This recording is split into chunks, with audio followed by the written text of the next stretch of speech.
ಇದೆಲ್ಲ ವಿಭೀಷಣನ ಕುತಂತ್ರವೇ ಆಗಿರಬೇಕು. ಆದ ಕಾರಣವಾಗಿ ಈ ಕೋಟೆಯನ್ನು ಮುರಿಯಬೇಕಲ್ಲ, ನಾನೇ ಹೋಗುವುದಲ್ಲ, ನಮ್ಮಲ್ಲಿದ್ದಾರಲ್ಲ ಯಾರಲ್ಲಿ ಸೂಜಿ ಮುಖ ಈ ಕಡೆಗೆ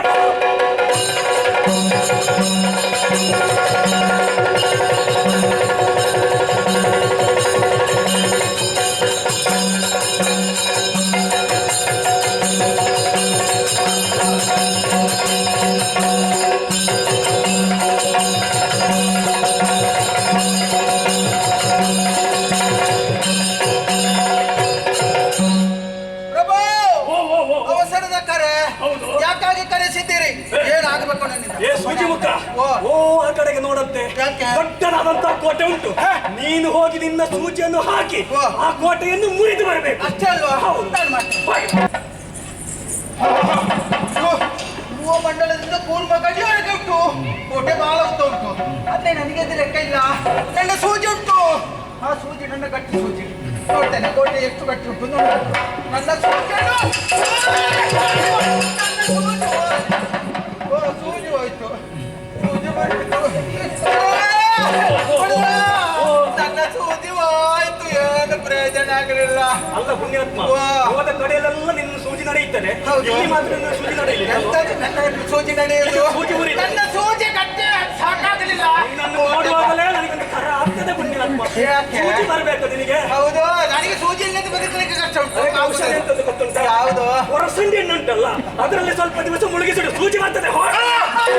ಯಾರಲ್ಲಿ ಗತಿ ಮಕ್ಕಳನ್ನು ಕರೆ.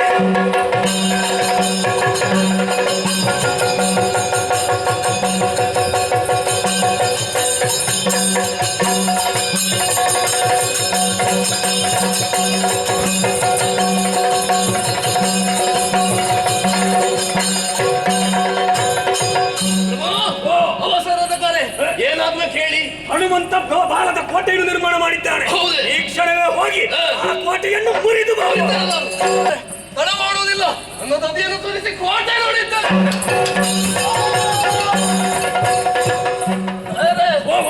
ಮುಖ ಹೋಯ್ತು ಆಗುದಿಲ್ಲ. ನನ್ನದು ಕೂಡ ಮುಖ ಹೋಯ್ತಾ? ದದಿಯಲ್ವ ನಿನ್ನದು? ಅಷ್ಟು ಪರಿಣಾಮ ಬೀರ್ಲಿಕ್ಕಿಲ್ಲ. ಹಾಗು ಸ್ವಲ್ಪ ಔಷಧಿಯನ್ನು ಮಾಡು, ಊಟ ಮಾಡಿ ಯಾರಲ್ಲಿ ಹೊಟ್ಟೆ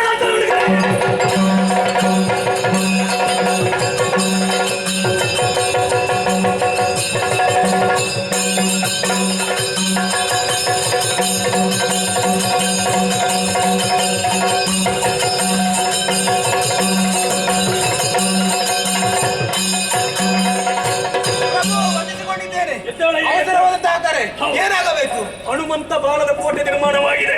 ಹೋಗಿ ಆ ಕೋಟೆಯನ್ನು ಕತ್ತರಿಸಿದ.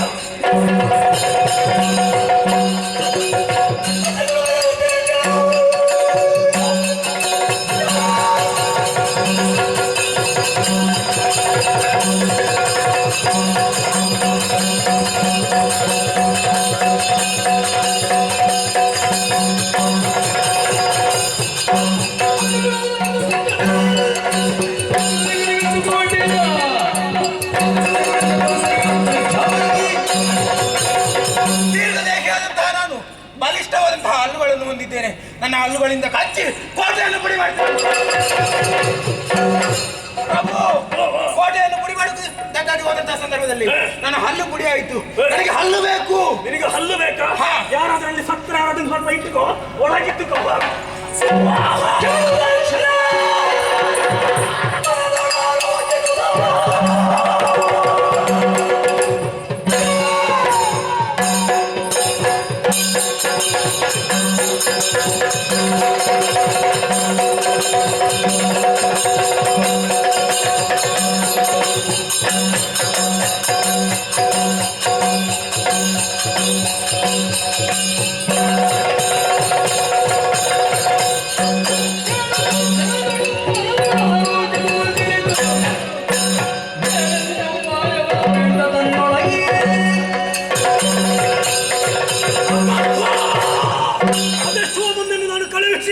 ಕೋಟೆಯನ್ನು ಮುರಿಯುವುದಕ್ಕಾಗಿ ಯಾರಿಂದಲೂ ಅಸಾಧ್ಯವಾಗಿ ಹೋಯಿತಲ್ಲ.